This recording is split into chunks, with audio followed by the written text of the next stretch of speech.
Hi, welcome to my YouTube. I'm Erin McGuire, owner of Pure Light Wellness, energy healer, and transformational life coach. Today I wanted to give you a video on overwhelm, particularly for highly sensitive people and empaths, but really just for anybody on how to get out of overwhelm, how we get in it, how to get out of it, and hopefully just a video to help you because there is, with all the chaos in the world right now, it's very easy to get caught up in that and to be overwhelmed. So I first wanted to start with a personal story. I've noticed recently, after COVID-19 and everything that's kind of going on in the world, I'm feeling overwhelmed by all the little things just around the house. We bought a house a year and a half ago, and that comes with a whole list of things, right? Especially if you're somebody like me, I want things to look a certain way. I like a certain aesthetic, and so that creates a lot of projects in the house. And I've felt a little overwhelmed because it's like, sometimes I just want to relax. I just don't want to think about the list of things I have to do. I'm a natural kind of check things off the list type of a person. I own a business, so I live my life by to-do lists. And that can feel, guess what, overwhelming sometimes. Then add in a global pandemic and crisis and everything else that's going on in our world. It has made my energy to feel not so motivated to do all the things all the time. And then just the additional things that just add up every day that pile up with cleaning and, staying on track with having a clean household. And I don't even have children. So those of you that have children out there, you've got a whole other list of things to do going on that I can't relate to. But I can relate to the fact that there's just a lot. There's always a lot to do. And so I've been trying to work with myself and just say, okay, just let it go. Like, the house doesn't always have to look a certain way. Those projects, you're not gonna, evaporate if those things don't get done by a certain time. There's no timeline. I also feel like personally I get overwhelmed as a business owner. I'm somebody that loves to learn. I'm constantly learning for myself to better myself, but also to better my clients so that I can provide even more information, more tools for them so that they can better their lives. But then I look around, there's always another book that I want to read, and I wish I could read 10 books at once and absorb all of that information, but that's not the case. There's another video I want to watch, So there's that piece that overwhelms me, and then just organizing everything that I need to organize for my own business. That can also feel overwhelmed. So I'm just being real with you, sharing personal information that ways that I personally get overwhelmed. I am an empath. I'm a highly sensitive person. Overwhelm is something that we have to deal with as sensitive people. Just our external environments can overwhelm us a lot of the time. And so I've made other videos on how to deal with overwhelm as an HSP or an empath. So go back and check that video out. I will leave a link below. This video is to just talk about overwhelm in general and to give you some different ways maybe to get out of that space. And I'll use my own experience and what works for me as well. So first, we just want to tap in, where does overwhelm come from? A lot of it, I think, for me, comes from early childhood, being in kind of a chaotic environment. I learned that what I could control was my environment, which kind of made me into a little bit of a perfectionist. So I would go and clean up people's houses. If they asked me to babysit, I'd end up cleaning their whole house. I was always straightening up my own house. Messiness just makes me feel chaotic inside. So I think for me it comes with the notion that there's that terrible word that I've told you not to say, right? That I should be able to keep the house clean, get all my work items completed, make dinner, basically be that perfect person that has it all together all the time. And I can't when I don't have the energy because maybe my day was draining, or maybe I had to deal with, I was busy helping with clients all day and I just don't have the energy to give to cleaning up the house at that moment. then it starts to get overwhelming when it's like day after day, like these projects and these things pile up. So it's this notion that we have to be kind of all things to all people. If you have kids, you know, taking care of all of their needs, your pets, your spouse, significant other. Perfectionism, as I mentioned, leads into overwhelm, because if things aren't a certain way for me, and then I don't have the motivation to take care of those things, then that creates overwhelm. You know, I can let the dishes stack up and that'll overwhelm me to the point that I can't do them. So then I have to talk myself off the ledge and be like, you know what, you can handle this. Just go do it. It's going to take you 30 minutes. Set a timer if you need to. Just do it.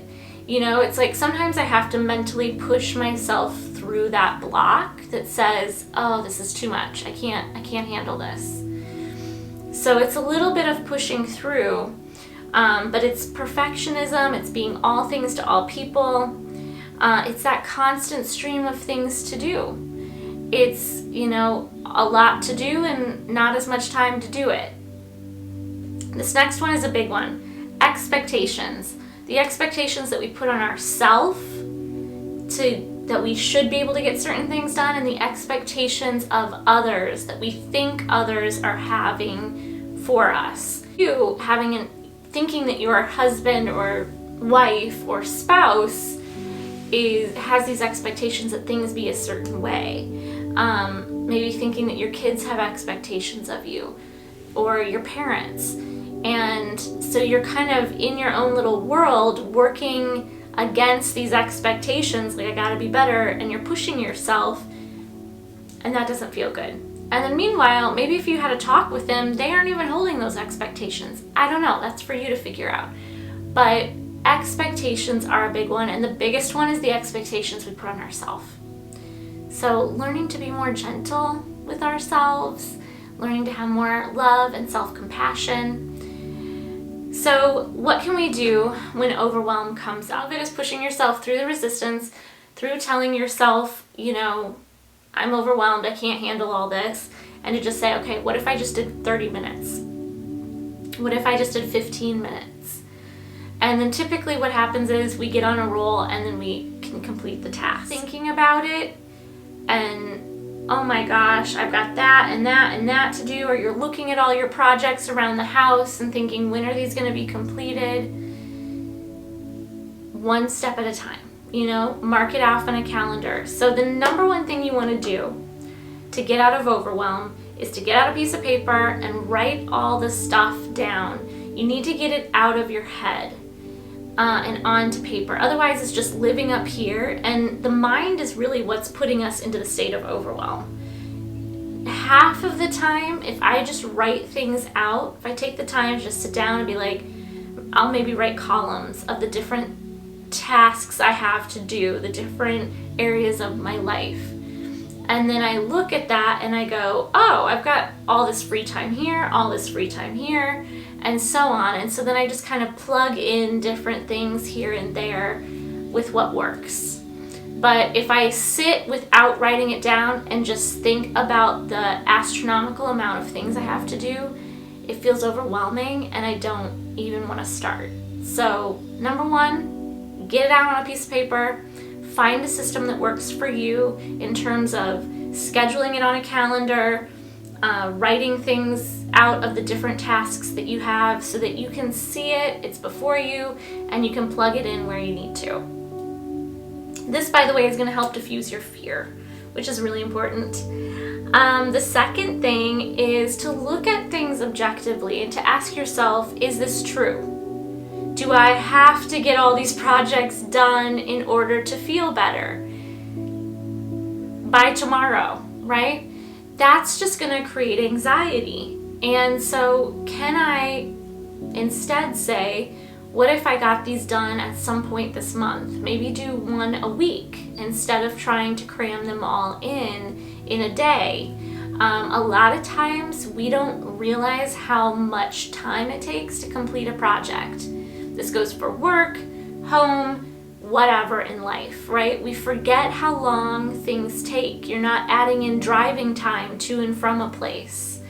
And so this is how we can only do a couple things, and the next thing you know, the day is gone. So be realistic with your time, be realistic with the time it takes to do things, and don't try to overpack a day full of to-dos, because you're going to set yourself up for failure, and then you're going to end up feeling more overwhelmed than before you started. So maybe just pick one project that you're going to do that day, or one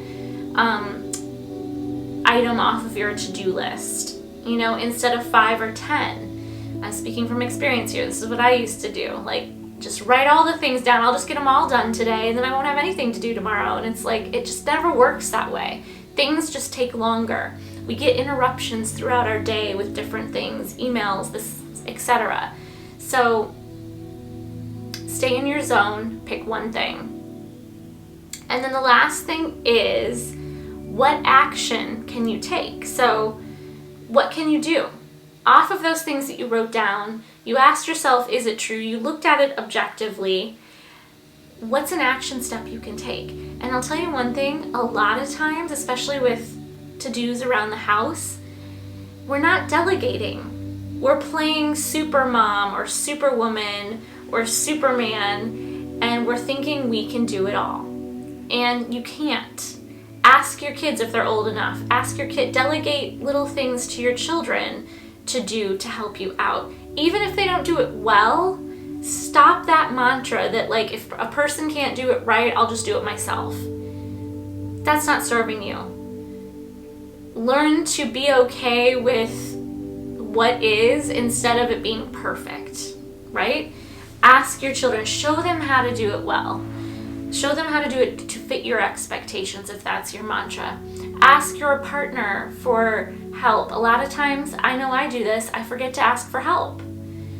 Same thing in business. If you're a business owner, what items on your to-do list can you delegate to somebody else? Stop trying to do everything. Lighten your load and get serious about that. It is so much better to, even if you have to pay somebody to do something, than to live in a state of overwhelm because you just have so much going on. And then lastly, you know, just in the state of the world, being in overwhelm and anxiety, kind of being the vibration of the planet right now, really thinking about, you know, taking care of your inner landscape. We can't control what goes on outside of us. This is all that we have control over. What we think, what we say, how we feel, and how we act. So if you're not going inward every day, quieting your mind, and I'm not saying it's going to be quiet when you do this, okay? That's a misconception about meditation. You do not have to be silent to meditate, right? The mind can be thinking thoughts. It doesn't mean you're doing it wrong. It just means you're letting go of stress. So don't feel like you have to be silent. Even if the mind's thinking, it's okay. Just be with what is. Eventually you'll enter moments where you do experience silence, but give it time. It's like a muscle. It's like going to the gym. It takes a while to get strong and to see the results. So just give it some time. But if you're not taking time right now to go within, even for 3 minutes, but longer is better, 5 minutes, 10, 11, whatever, 30, you choose. 3 minutes is a great start. Take time to close your eyes, to focus on your breath, to go within. If you watch a couple of my previous videos, I give you a beautiful little mantra to use with that, and an experience to kind of go within, even just for a few moments. It'll shift your vibration very quickly. That is so important if you are a person that struggles with overwhelm and anxiety. I have to go within. And I still will experience issues with anxiety or overwhelm, particularly right now, just because there's so much unfinished business in my home and little projects that need to be completed. But going within and then writing down what's overwhelming me, creating a plan for when I can get things done, really helps my mental state. And then to just say, you know, at the end of the day, if you didn't get everything done or whatever you did get done, to just say, I did the best I could today. I got this done, so that you can reward yourself, you know, and congratulate yourself when what you do get done. But to have that mantra that's like, I'm doing the best I can, and this is perfect today. Today I got this done, and that was great. Okay, so those are your steps. Number 1, get it out of your head, write it down. Number 2, look at it objectively. Is this true? Number 3, take action. Maybe that means delegate to somebody or setting up a plan for yourself so that you can get some of these things completed. Number 4, take time to go within every single day, even if it's only for 3 minutes, to just listen to your inner knowing and establish that connection, because that's going to ground you. Leave a comment below. I'd love to hear how these tips worked for you. And if you have any tips on how to get out of overwhelm, we'd love to hear those. Don't forget to hit the bell if you liked this video, and subscribe to the channel. Share this video with your friends so that these tips and tools get out there more and more. Thank you so much for watching, and I hope to see you again soon.